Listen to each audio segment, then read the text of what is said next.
Բոլոր տուն չունեցողները կհասկանան այդ ուրախությունը, որ այդ ծրագիրը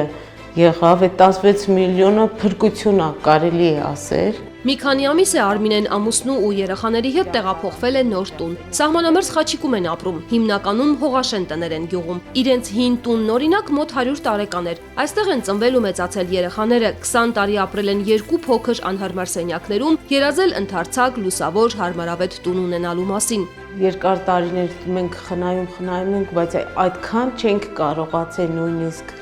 ունենալ։ Մենք ընդամենը 4 միլիոն ունեինք, գյուղում ով ցանկանում ինչ-որ տուն վաճառի, մենք բազում ենք գտել, բայց գումարը չէր հերիքում կամ ինչ-որ բան խնդիր էր առաջանում, չէր ստացվում։ Բնակարանաշինության պետական ծրագրով ստացած 16 միլիոնը արդյունավետ են օգտագործել, նախագծից չեն շեղվել, ամեն մի դրամը ծախսելուց առաջ ծանր ու թեթև են արել։ Շինարարության ընթացքում հաճախ հարազատներն են օգնության հասել, բայց հիմնական օգնող ուժը հենց Արմինեն է եղել։ Դերձակ կինը կատակում է, թե հիմա արդեն տան չափուձևի հարցում էլ կարգին խորհրդատու կարող է լինել։ Ծրագիրը կառուցապատման համար է, կառուցման համար լրիվ բավարար է։ Իսկ արդեն մնացած կոսմետիկ ռեմոնտա, կահույքը, այդ արդեն ըստ քո ցանկության ու քո հնարավորություն։ Ինք շատ լավ ծրագիր է։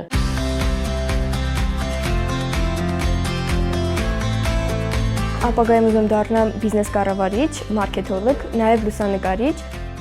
Նոր տանը նոր ծրագրեր, մեծ դուստրը պլաններ է կազմում, հիմա արդեն իր առանձին սենյակն ունի, կենտրոնանալուն, քննություններին պատրաստվելուն ոչինչ չի խանգարում։ Մի փոքր անսովոր է, որ քույրն էլ իր ննջասենյակն ունի, բայց կատակում է, լավ պայմաններին արագ են հարմարվում։ Վերջապես իր ուզած ձևով կահավորել են ու անգամ ամանորյա խորհրդանիշի մասին չեն մոռացել։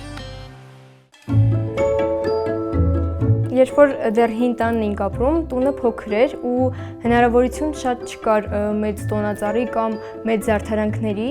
ու ես նոր տարին շատ եմ սիրում ու երբ որ մենք նոր գնեցինք կահույքը, մենք նաև մեծ տոնածառ գնեցինք։ Նոր տան առաջին տոնական սեղանը տարեմուտի գիշերը կբացեն, օրեր անց մի լավ առիթ էլ կնշեն, տանտերերի ամուսնության 21 տարին, 2026-ին նորամուտի տոնական սեղաններ կբացվեն նաև գյուղի մյուս հասցեներում, Սահմանամերձ Խաչիկում պետական ծրագրով 40 տուն են կառուցում։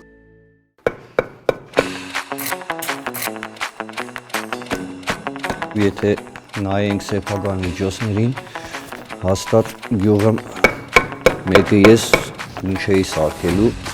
մարդ իրա ձեռով սարկած տունը, որ ունենամ, էդի հատ ուրիշ հաճույք է ինձ թվում է։ Դավիթը երկու տղա ունի, առայժմ երկու, նոր տուն կառուցելու ճիշտ ժամանակն է, դեռ պետական միջոցներն է ծախսում, բավարարում է, բայց արդեն ծրագրել է, որ վերջին շտկումներն անելու, կահավորելու համար սեփական միջոցները կավելացնի։ Մի քանի ամիս անց կտեղափոխվեն նոր տանն ապրելու, պետական աջակցությունը երիտասարդ ընտանիքի համար հարազատ գյուղում ամրանալու հրաշալի հնարավորություն է։ Եթե մի բառով ասեմ, այդ նշանակման նոր կյանք տալ ամբողջ գյուղին։ Իսկ եթե ավելի ծավալուն ասենք, նշանակում է, որ երեխաները ավելանան, այսինքն բնակիչները, ընտանիքներ նոր ունենանք, տուն կառուցողները չեք պատկերացնի, թե ինչ աստիճանի ոգևորված են։ Ծրագիրը կարծում եմ ծառայել է իր նպատակին, արդեն ունենք 2300-ից ավել հաստատված շահառու, որոնց ճնշող մեծամասնությունը սկսել է տան շինարարությունը եւ մոտ 170-ն էլ արդեն ունեն ավարտական վկայական, իհարկե ժամանակի ընթացքում դրանց թիվը կավելանա։ Մենք ունենք ամենաշատ կառուցված տները Տավուշի մարզում, 1500-ից ավել եւ մնացածը արդեն համապատասխանաբար մյուս մարզերում։ Նոր տարին նոր տանը նշելու հնարավորություն ունի նաև Անդրանիկ Եգանյանի ընտանիքը, սեփական տուն ունենալու երազանքը միշտ են փայփայել։ Անդրանիկն ամեն տարի արտագնե աշխատանքի է մեկնել, բայց տուն կառուցելու համար անհրաժեշտ ֆինանսական միջոցներ այդպես էլ չեն կարողացել տնտեսել։ Հայրական տանն են ապրել, պետական ծրագրի շնորհիվ նրանք էլ կարողացան տան տեր դառնալ։ Գյուղից ասենք, տներ սկզբից սարքեցին, ասենք, մենք էլ ասենք օգտվենք այս ծրագրից։ Մի քիչ դժվար է, էլի, ասենք, որ կոնկրետ քո անձնական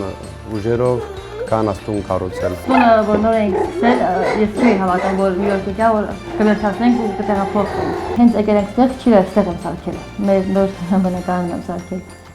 Ամանորյա սեղանը կբացեն իրենց մշակած այգու բարիքներով սեփական ձեռքերով կառուցած տանը։ Դավիթն արդեն իր սենյակն ունի, տան կառուցման գործում իր փոքրիկ ներդրումն էլ կա։ Շինարարության ամբողջ ընթացքում ծնողների կողքին է եղել ու հիմա մի երազանք ունի։ Որ մամա տան արախրեն։ Տավուշի մարզի Սարի գյուղում ծրագրի շնորհիվ հիմա 2 նոր թաղամաս կա։ 4 ընտանիք արդեն տոնել է նորամուտը։ 270 տուն կար գյուղում, հիմա եւս 114-ը կավելանա։ Սահմանամերձ գյուղի համար ծրագրի նպատակը միայն բնակֆոնդի թարմացումը չէ։ Ծրագիրը եւ ռազմավարական նշանակություն է։ Սահմանային գյուղերում այսպիսի խրախուսանք, այսպիսի աշխատանք, երբ որ դու քո տունը կառուցում ես նաեւ քո ձեռքերով, դա ամենամեծ ջանասիրությունը, առավելությունն էր այս ծրագրերի մեջ տրված։ Նոր ստեղծված ընտանիքները, 2-3 եղբայրները, ովքեր որ հնարավորություն ունեն տուն կառուցելու, այսօր իրենց հայրենի գյուղը երբևիցե չեն մտածի, որ լքեն։ Սահմանամերձ գյուղերում բնակապահովման պետական ծրագիրը դադար է վերցրել արդյունքն ամփոփելու, նոր առաջնահերթություններ սահմանելու համար։ Ծրագրի շնորհիվ տանտեր դառնալու հնարավորություն ունեցավ 60 բնակավայրի 2316 ընտանիք, 16 միլիոնն էլ դրա տոկոսադրույքն էլ պետությունը կվճարի։ Արդեն քննարկումներ են ընթանում ծրագիրը վերաբացելու ուղղությամբ։ Կարծում ենք, որ սա ըստ էության մինչ օրս տեղ ունեցած ամենամեծ բնակարանաշինության ծրագիրն է առանձնատների տեսքով։ Կշարունակվի մեծ հավանականությամբ 2 կոմպոնենտ ենք, 2-3 կոմպոնենտ ենք դնելու դրա տակ։ Առաջինը դա փորձելու ենք լուծել նախկինից շինթույլտվություն ունեցած եւ հող ձեռբերած քաղաքացիների հարցը։ Երկրորդը կբացվի այն համայնքներում, որտեղ ավելի քիչ են հարաբերականորեն ընտրներ կառուցվել։ Այս պահին սահմանամերձ համայնքների մասին ենք խոսում։ Եվ երրորդ կոմպոնենտը, որի մասին հաճախ մենք խոսում ենք, վարչապետն էլ կառավարության նիստին ասաց, փորձելու են կապել այն համայնքների հետ, որտեղ կառուցվել են դպրոցներ եւ որտեղ կան ազատ աշակերտների տեղեր, այսինքն համայնքի մեծացման անհրաժեշտություն կա։ Բնակարանաշինության պետական ծրագրի գլխավոր նպատակը գյուղի մարդուն իր հարազատ բնակավայրում պահելն է, գյուղերը մեծացնելը, շենացնելը, հատկապես որ զուգահեռ իրականացվում են բնակավայրերի ենթակառուցվածքները զարգացնելու պետական մյուս ծրագրերը։